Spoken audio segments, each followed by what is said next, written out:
வணக்கம். இன்னைக்கு நம்ம தமிழ் சினிமால சமீபத்துல வந்த 2 படங்கள பத்தி கொஞ்சம் டீப்பா பேசலாம்னு இருக்கோம். கண்டிப்பா. ஒன்னு நம்ம சூரி ஹீரோவா நடிச்ச மாமன், இன்னொன்னு சந்தானம் நடிச்ச டெவில்ஸ் டபுள் நெக்ஸ்ட் லெவல், அதாவது டிடி நெக்ஸ்ட் லெவல். ஆமா, ரெண்டுமே ஒரே நாள்ல மே 16 அன்னைக்கு ரிலீஸ் ஆச்சு. கரெக்ட். சோ இப்போ கிடைச்சிருக்கிற இந்த பாக்ஸ் ஆஃபீஸ் ரிப்போர்ட்ஸ் அப்புறம் மத்த தகவல்களை வச்சு இந்த படங்கள் எப்படி பெர்ஃபார்ம் பண்ணுதுன்னு பார்க்கலாம். குறிப்பா மாமன் படத்தோட அந்த வெற்றி இருக்கே, அத பத்தி இன்னும் கொஞ்சம் ஆழமா அலசுவோம். சரி, ஆரம்பிக்கலாம். முதல்ல இந்த சினட்ராக் அப்படின்னு ஒரு சைட் இருக்கு இல்லையா, அவங்க சொல்ற டேட்டா படி வாரத்துல தமிழ்நாட்டுல மட்டும் மாமன் கிட்டத்தட்ட ஒரு 16.5 கோடி ரூபாய் கலெக்ட் பண்ணிருக்கு. ஓஹோ, 16.5 கோடி. ஆமா. அதே சமயம் டிடி நெக்ஸ்ட் லெவல் பாத்தீங்கன்னா அது சுமாரா ஒரு 14.5 கோடி ரூபாய் பண்ணிருக்கு. சரி, அப்ப ஆரம்பத்திலேயே மாமன் கொஞ்சம் முன்னாடி தான் இருந்திருக்கு. ஆமா, ஒரு சின்ன லீட்ல ஆரம்பிச்சிருக்கு. இங்க ஒரு சுவாரஸ்யமான விஷயம் என்னன்னா, மாமன் படத்தோட அந்த கதைக்களம், அதாவது உணர்ச்சிகரமான குடும்ப உறவுகளை, குறிப்பா மாமன் மருமகன் உறவை மையமா வச்ச கதை. ஆமா, அது ரொம்ப கனெக்டிங்கா இருந்துச்சுன்னு நிறைய பேர் சொன்னாங்க. அதுதான். அது ஆடியன்ஸ் கிட்ட நல்ல ரீச் ஆயிருக்குன்னு தெரியுது. ஆனா டிடி நெக்ஸ்ட் லெவல் பாத்தீங்கன்னா அது ஒரு பெரிய பிரான்ச்சைஸ் படம். ஹாரர் காமெடி ஜானர்ல 4வது பாகம். ஆமா, அதுக்குன்னு ஒரு தனி ஆடியன்ஸ் பேஸ் இருக்கு. இருந்தாலும் அதோட வேகம் 2வது வாரத்துல கொஞ்சம் எப்படி சொல்றது, கொஞ்சம் குறைஞ்ச மாதிரி தெரியுது. ஆரம்பகட்ட தகவல்கள் அப்படிதான் சொல்லுது. இங்கதான் விஷயம் இன்னும் இன்ட்ரெஸ்டிங்கா மாறுது. மாமன் படம் பாத்தீங்கன்னா 2வது வார இறுதியில இன்னும் வேகமா போயிருக்கு. அப்படியா? ஆமா, அதே சினட்ராக் சொல்றபடி முதல் 10 நாள்ல தமிழ்நாட்டுல மட்டும் மாமன் படத்தோட மொத்த வசூல் 20.37 கோடி ரூபாயை தாண்டிடுச்சு. ஓஹோ, 20 கோடியை தாண்டிடுச்சா 10 நாள்ல? ஆமா, குறிப்பா சொல்லணும்னா அந்த 9வது நாள், அதாவது 2வது சனிக்கிழமை அன்னைக்கு மட்டும் 2.42 கோடி. சரி. 10வது நாள் 2வது ஞாயிற்றுக்கிழமை அன்னைக்கு 3.14 கோடி ரூபாய். ஆஹா, 3 கோடிக்கு மேலயா?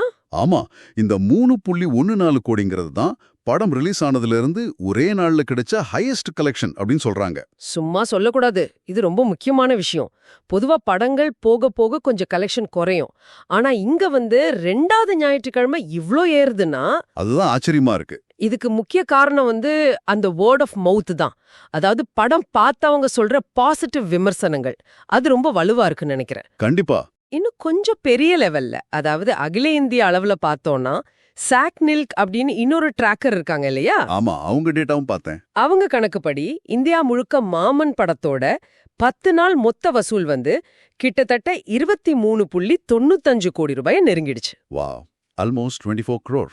ஆமா, இதுல அந்த 2வது ஞாயிற்றுக்கிழமை மட்டும் பாருங்க, முந்தின நாளை விட வசூல் சுமார் 29.63% அதிகரிச்சிருக்கு.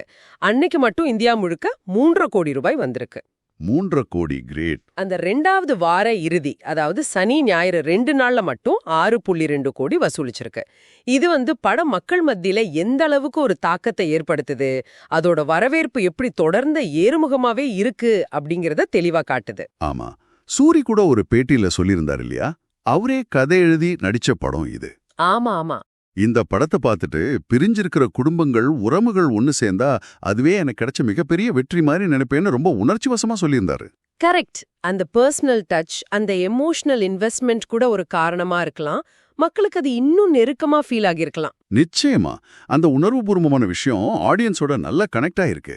ஆக மொத்தத்துல பார்க்கும்போது மாமன் படத்தோட இந்த வெற்றிக்கு பின்னாடி அதோட அந்த உணர்ச்சிகரமான கதை, குடும்ப உறவுகளை நேர்த்தியா சொன்ன விதம், அதனால பார்வையாளர்கள் மத்தியில ஏற்பட்ட அந்த ஒரு இணைப்பு, இதெல்லாம் தான் முக்கிய காரணங்கள்னு நல்லாவே தெரியுது. ஆமா, குறிப்பா 2வது வாரத்திலயும் வசூல் ஸ்டெடியா இருந்து ஏன் இன்னும் அதிகரிச்சது அதோட வரவேற்புக்கு ஒரு பெரிய சாட்சி. சரிதா. இது டிடி நெக்ஸ்ட் லெவல் நிலைமையிலிருந்து கொஞ்சம் வித்தியாசப்படுது. ஒரு பெரிய பிரான்ச்சைஸா இருந்தும் அதோட வேகம் 2வது வாரத்துல குறைஞ்சது கொஞ்சம் யோசிக்க வேண்டிய விஷயம்தான். அப்போ இறுதியா உங்ககிட்ட ஒரு விஷயம் கேட்கணும்னு தோணுது. சொல்லுங்க. இப்ப சூரி மாதிரி நாம பெரும்பாலும் அவரை நகைச்சுவை நடிகரா தான் பார்த்திருக்கோம். அவர் இப்படி ஒரு சீரியஸான உணர்ச்சிகரமான முக்கிய கதாபாத்திரத்துல நடிச்சு அந்த படம் இவ்ளோ பெரிய வெற்றி அடையுதுன்னா, இது நல்ல அழுத்தமான உணர்ச்சிகரமான கதையம்சங்களுக்கு ரசிகர்கள் இன்னைக்கும் எவ்வளவு முக்கியத்துவம் கொடுக்கறாங்கன்னு காட்டுதா? ஒருவேளை பெரிய பிரபலமான பிரான்ச்சைஸ் படங்களை விட இந்த மாதிரி மனசை தொடர தனித்துவமான கதைகளுக்கான மவுசிப்பு அதிகமாகுதோ? நீங்க என்ன நினைக்கிறீங்க? இத பத்தி யோசிக்கலாம் இல்லையா? நிச்சயமா, இது ஒரு நல்ல கேள்வி.